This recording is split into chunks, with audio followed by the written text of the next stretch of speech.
ಆತ್ಮೀಯ ವಿದ್ಯಾರ್ಥಿಗಳೇ, ನಾನು ಡಾಕ್ಟರ್ ಬಸವರಾಜ್ ಎನ್ನಕ್ಕಿ, ಇತಿಹಾಸದ ಸಹ ಪ್ರಾಧ್ಯಾಪಕರು, ಸರ್ಕಾರಿ ಪ್ರಥಮ ದರ್ಜೆ ಕಾಲೇಜು, ದಾಂಡೇಲಿ, ಉತ್ತರ ಕನ್ನಡ ಜಿಲ್ಲೆ. ಇಂದು ನಾನು ನಿಮಗೆ ಕರ್ನಾಟಕ ವಿಶ್ವವಿದ್ಯಾಲಯದ BA ದ್ವಿತೀಯ ಸೆಮಿಸ್ಟರ್ನ ಇತಿಹಾಸ ಮತ್ತು ಪ್ರಾಚ್ಯಶಾಸ್ತ್ರ ವಿಷಯದ 6ನೇ ಅವಧಿಯ ಕುರಿತು ಮಾತನಾಡುತ್ತಿದ್ದೇನೆ. ವಿಷಯ ಗುಪ್ತರ ಕಾಲದಲ್ಲಿನ ಧರ್ಮ ಮತ್ತು ಸಾಹಿತ್ಯ. ಈ ವಿಷಯ ಕುರಿತು ನೋಡೋಣ. The Gupta period witnessed the transformation of ancient Brahminical faith into something like modern Hinduism.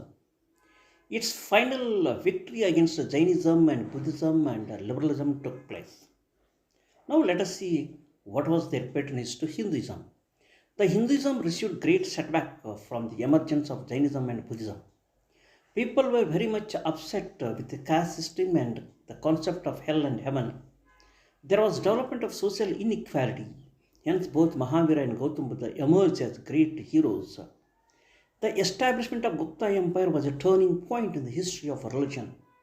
Once again, Hinduism was revived and succeeded in earning good faith among Indians.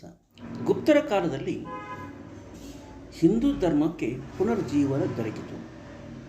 ಜೈನ ಧರ್ಮ ಮತ್ತು ಬೌದ್ಧ ಧರ್ಮದ ಸ್ಥಾಪನೆಯಿಂದಾಗಿ ಅದರ ಬೆಳವಣಿಗೆಗೆ ಅಡಚಣೆ ಉಂಟಾಗಿತ್ತು. ಏಕೆಂದರೆ ಹಿಂದೂ ಧರ್ಮದಲ್ಲಿನ ಜಾತಿ ಪದ್ಧತಿ, ಸ್ವರ್ಗ ಮತ್ತು ನರಕದ ಕಲ್ಪನೆ ಮತ್ತು ಸಾಮಾಜಿಕ ಅಸಮಾನತೆ ಜನರಿಗೆ ಬೇಸರವನ್ನು ತಂದಿತು. ಇಂತಹ ಸಂದರ್ಭದಲ್ಲಿ ಸಾಮಾಜಿಕ ಸಮಾನತೆಯನ್ನು ಸಾರುವ ಉದ್ದೇಶದಿಂದ ಮಹಾವೀರ ಮತ್ತು ಗೌತಮ ಬುದ್ಧ ಪ್ರಯತ್ನಿಸಿದ್ದರಿಂದ ಆ ಧರ್ಮಗಳಿಗೆ ಹೆಚ್ಚು ಅವಕಾಶ ಕಲ್ಪಿಸಿಕೊಟ್ಟಿತು. ಆದರೆ ಗುಪ್ತರು ಇದನ್ನು ಮತ್ತೆ ಹಿಂದೂ ಧರ್ಮಕ್ಕೆ ಹೆಚ್ಚಿನ ಒಂದು ಪ್ರೋತ್ಸಾಹ ಕೊಟ್ಟು ಆ ಧರ್ಮವನ್ನು ಬೆಳೆಸುವಲ್ಲಿ ಇವರು ಯಶಸ್ವಿಯಾದರು ಅಂತೇಳಿ ಕಂಡುಬರ್ತದೆ. The Gupta rulers provided protection to the Bhagavata sect of Hinduism called Bhagavatas. They worshipped God Vishnu and his spouse Lakshmi, Garuda, Vishnu's vehicle. On the state flag, they performed Ashwamedha sacrifices, gave large donations to Brahmins and built many temples. Many learned scholars wrote new religious works and revised the old works. This gave a lot of scope for the development of Hinduism. All the Puranas were written during the Gupta period. Sutras were prepared or compiled and Mahabharata was given a new shape. The temples were started to construct, which provided a bridge between God and people and developed Bhakti Marga and the concept of incarnation of God. ಗುಪ್ತ ಅರಸರು ಈ ಭಾಗವತ ಪಂಥಕ್ಕೆ ಹೆಚ್ಚಿನ ಒಂದು ಪ್ರೋತ್ಸಾಹ ಕೊಡೋದ್ರ ಮೂಲಕ ವಿಷ್ಣು ಆರಾಧನೆಯನ್ನು, ಲಕ್ಷ್ಮಿ ಆರಾಧನೆಯನ್ನು ಮತ್ತು ಗರುಡನ ಆರಾಧನೆಯನ್ನು ಪ್ರಾರಂಭ ಮಾಡಿದರು. ಅವರು ಅಶ್ವಮೇಧ ಯಜ್ಞವನ್ನು ಮಾಡಿದರು, ಬ್ರಾಹ್ಮಣರಿಗೆ ವಿಶೇಷವಾದ ದೇಣಿಗೆ ನೀಡಿದರು, ಅನೇಕ ದೇವಾಲಯವನ್ನು ಕಟ್ಟಿದರು, ಅನೇಕ ಧಾರ್ಮಿಕ ಕೃತಿಗಳ ರಚನೆಯನ್ನು ವಿದ್ವಾಂಸರು ರಚನೆ ಮಾಡಿದರು ಹಾಗೂ ಹಳೆಯ ಧಾರ್ಮಿಕ ಕೃತಿಗಳನ್ನು ಪುನಃ ಬರೀಲಿಕ್ಕೆ ಇವರು ಅವಕಾಶ ಕಲ್ಪಿಸಿಕೊಟ್ಟಿದ್ದರು. ಈ ಕಾರಣಕ್ಕಾಗಿ ಹಿಂದೂ ಧರ್ಮ ಪುನರ್ ಬೆಳವಣಿಗೆ ಆಗಲಿಕ್ಕೆ ಅವಕಾಶ ಕೊಟ್ಟಿತು. 18 ಪುರಾಣಗಳು ಹೆಚ್ಚಾಗಿ ರಚನೆಯಾಗಿದ್ದು ಗುಪ್ತರ ಕಾಲದಲ್ಲಿ. ಮಹಾಭಾರತಕ್ಕೂ ಸಹ ಒಂದು ಹೊಸ ರೂಪವನ್ನು ಕೊಟ್ಟಿದ್ದು ಸಹಿತ ಗುಪ್ತರ ಕಾಲದಲ್ಲಿ. ಹೀಗಾಗಿ ದೇವಾಲಯಗಳ ನಿರ್ಮಾಣದಿಂದಾಗಿ ದೇವರು ಮತ್ತು ಪ್ರಜೆಗಳ ನಡುವೆ ಒಂದು ರೀತಿ ಸೇತುವೆಯನ್ನು ಕಟ್ಟಲಿಕ್ಕೆ ಕಾರಣ ಆಯಿತು. ಅದಕ್ಕೆ ಭಕ್ತಿ ಮಾರ್ಗ ಅಂತೇಳಿ ಕರೀತಾರೆ. ಹೀಗೆ ಭಕ್ತಿ ಮಾರ್ಗದ ಕಲ್ಪನೆ ಗುಪ್ತರ ಕಾಲದಲ್ಲಿ ಪ್ರಾರಂಭವಾಯಿತು. The society decided to modify certain rules and rituals varying with the culture and followed different rituals easy to practice. Hence, Hinduism was emerged as a dominant religion. The method of liberalism in its structure helped for the popularity of it. Hence, revival of Hinduism took place during the Guptas. Bhagavatism, which is a contemporary of Jainism and Buddhism in origin, and owed its birth to the stream of thought which began with the Upanishad, reached its zenith and became the most popular religion during the Guptas. The theory of 10 avatars of Vishnu and incarnation of the supreme god Vishnu was accepted among them. Krishna was regarded as the most important one. The Buddha was also accepted as one of the 10 incarnations of Vishnu and worshipped Rama, the hero of Ramayana, also started. Shaivism became widespread, particularly in South India. Shiva worship was also popular as Vishnu. Different rulers of Vakatakas, the Nalas, the Kadambas accepted Shaivism and built temples in honor of Shiva.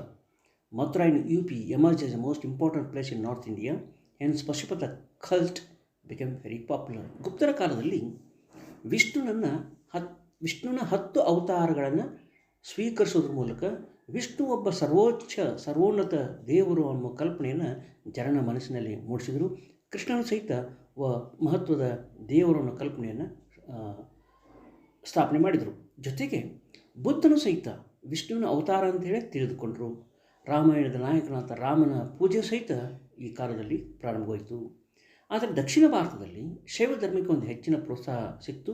ಹೀಗಾಗಿ ವಿಷ್ಣುವಿನ ಜೊತೆಗೆ ಶಿವನ ಆರಾಧನೆ ಸಹಿತ ನಡೆಯಿತು. ವಾಕಟಕರು, ನಲರು, ಕದಂಬರು ಶೈವ ಧರ್ಮವನ್ನು ಸ್ವೀಕರಿಸಿ ಶಿವನಿಗಾಗಿ ಕೆಲವು ದೇವಾಲಯಗಳನ್ನು ಕಟ್ಟಿದರು ಅನ್ನೋದು ನಮಗೆ ಕಂಡುಬರ್ತದೆ. ಉತ್ತರ ಪ್ರದೇಶದಲ್ಲಿರ್ತಕ್ಕಂಥ ಮಧುರಾ ಈ ಶೈವ ಧರ್ಮದ ಅತ್ಯಂತ ಪ್ರಮುಖ ಕೇಂದ್ರವಾಯಿತು. ಹೀಗಾಗಿ ಪಶುಪತ ಪಂಥ ಅಂತ ಏನು ಕರೀತಾರಲ್ಲ ಅದು ಈ ಕಾಲದಲ್ಲಿ ಹೆಚ್ಚು ಪ್ರಚಾರವನ್ನು ಹೊಂದಿತು. In addition to these, Brahma, Surya, Kartikeya, Ganesha, Durga, Lakshmi, Saraswati and Indra, Agni, Varuna, Yama, etc. they were also started to worship by the people. The snakes, Yaksha and Gandharvas and the Apsaras also attracted the attention of the society. Even animals such as bull, cow, plants like Tulsi, rivers like Ganga, Yamuna and mountains like Himalaya were looked after with great reverence. As a result of this, places like Banaras, Prayag emerged as holy centers. The worship of Trimurti, that is Brahma, Vishnu, Shiva, was started during this time.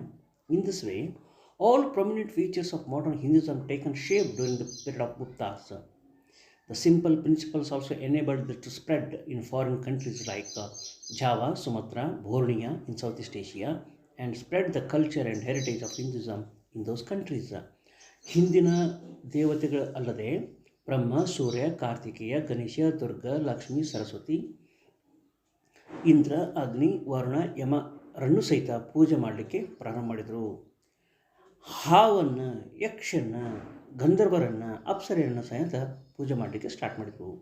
ಪ್ರಾಣಿಗಳಾದಂಥ ಎತ್ತು, ಹೋರಿ, ಆಕಳು, ಗಿಡಗಳಾದಂಥ ತುಳಸಿ ಆಗಿರ್ಬೋದು, ಆಮ್ಯಾಗ ನದಿಗಳಾದಂಥ ಗಂಗಾ, ಯಮುನಾ ಮತ್ತು ಹಿಮಾಲಯ ಪರ್ವತವನ್ನು ಪೂಜೆ ಮಾಡಲಿಕ್ಕೆ ಪ್ರಾರಂಭ ಮಾಡಿದರು. ಇದರ ಪರಿಣಾಮವಾಗಿ ಬನಾರಸ್ ಮತ್ತು ಪ್ರಯಾಗ ಇವು ಪವಿತ್ರ ಕ್ಷೇತ್ರಗಳಾಗಿ ಹೊರಹೊಮ್ಮಿದ್ದು ಈ ಕಾಲದಲ್ಲಿ.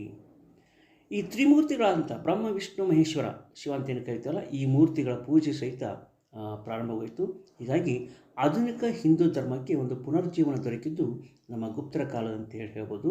ಈ ಹಿಂದೂ ಧರ್ಮದ ಸರಳ ತತ್ವಗಳಿಂದಾಗಿ ಇದು ಜಾವಾ, ಸುಮತ್ರಾ, ಬೋರ್ನಿಯಾಗಳಲ್ಲಿ ಇದು ಹೆಚ್ಚು ಪ್ರಚಾರ ಹೊಂದಿತು. ಹೀಗಾಗಿ ಹಿಂದೂ ಧರ್ಮದ ಸಂಸ್ಕೃತಿ ಮತ್ತು ಪರಂಪರೆ ಈ ವಿದೇಶಗಳಲ್ಲಿ ಹಬ್ಬಲಿಕ್ಕೆ ಸ್ಟಾರ್ಟ್ ಆಯಿತು. Now let us see about the growth of Buddhism during the Gupta period. This was spread in northern India. The Buddhism spread in northern India during the period of Guptas. In spite of the competition of Hinduism, which was eliminated it in Bihar, Bengal and Uttar Pradesh. In general, it was declined during the Gupta period. Renowned Buddhist scholars like Asanga, Vasubandha, Kumariya, Diganaga wrote their best scholarly work during the time. Buddha Ghosha, a famous Buddhist scholar of Sri Lanka, also done a commendable work during this period. Theateristic creations at Ajanta Ellora caves, the stupas and monasteries of Andhra Pradesh, and the images of Buddha justify that Buddhism was the most popular religion of the time. Hinayana sect was very popular in Kashmir, Gandhar and Afghanistan region. Many hills were decorated with huge sculptures of Buddha, which were recently destroyed by the militant groups.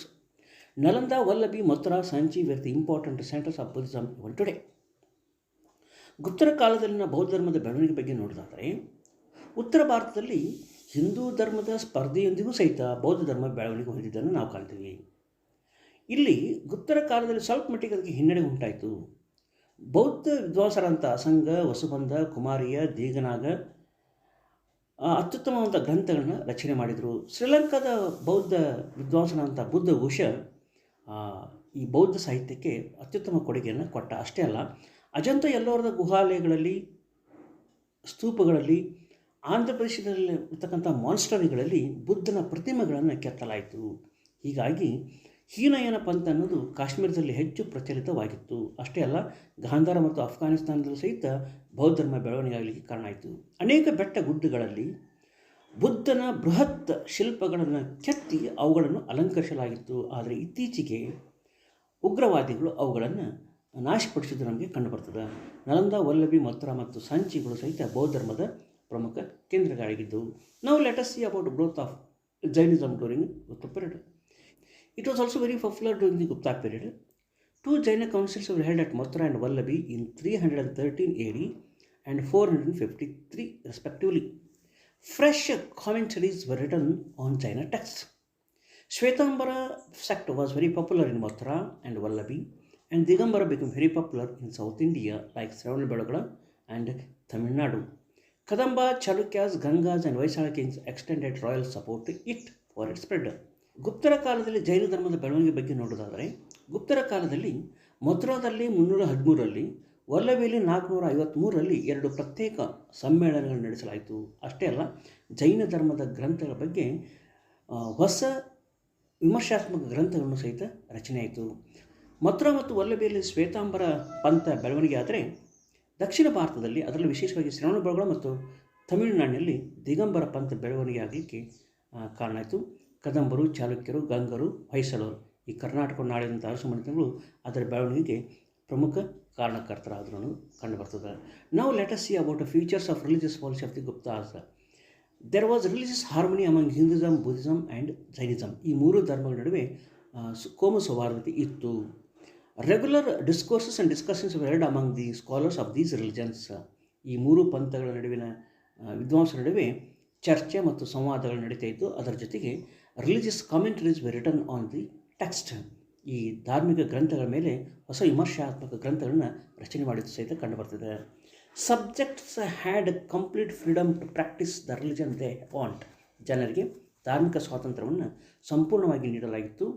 Hinduism accepted Buddha as the incarnation of Vishnu. ಬುದ್ಧನೂ ಸಹಿತ ವಿಷ್ಣುವಿನ ಅವತಾರ ಅಂತೇಳಿ ಹಿಂದೂಗಳು ಸಹಿತ ತಿಳಿದರು. ರಾಜರು ಸಹಿತ ಇದಕ್ಕೆ ಉದಾರ ದೇಣಿಗೆಯನ್ನು ನೀಡಿದರು. ವಿದ್ವಾಂಸರು ಸಹಿತ ದೇಣಿಗೆಯನ್ನು ನೀಡಿದರು. Kings extended royal support to all religions, gave generous grants to the scholars of all religion. The university of Nalanda was set up by Kumaragupta. Jain councils were held at Mathura and Vallabhi. ಹೀಗೆ ಈ ಎಲ್ಲ ಧಾರ್ಮಿಕ ಲಕ್ಷಣಗಳಿಂದಾಗಿ ಈ ಜೈನ ಧರ್ಮ ಮತ್ತು ಬೌದ್ಧ ಧರ್ಮ ಮತ್ತು ಹಿಂದೂ ಧರ್ಮ ಗುಪ್ತರ ಕಾಲದಲ್ಲಿ ಬೆಳೆದು ಬಂದಿದ್ದನ್ನು ನಾವು ಸ್ಪಷ್ಟವಾಗಿ ಕಾಣ್ತೇವೆ. So this is about the religious policy of the Guptas. Now let us see about literature under Guptas. ಗುಪ್ತರ ಕಾಲದಲ್ಲಿ ಸಾಹಿತ್ಯ ಹೆಚ್ಚು ಪ್ರಚಲಿತವಾಗಿ ಹೆಚ್ಚು ಪ್ರಸಿದ್ಧಿಯನ್ನು ಪಡೆಯಿತು ಅನ್ನೋದು ಗೊತ್ತಾಗುತ್ತೆ. ಸಂಸ್ಕೃತದಲ್ಲಿ ಅತ್ಯುತ್ತಮವಾದ ಕೃತಿಗಳು ರಚನೆಯಾದವು. The final draft of the epics like Ramayana and Mahabharata was completed. Purana and smritis were also return.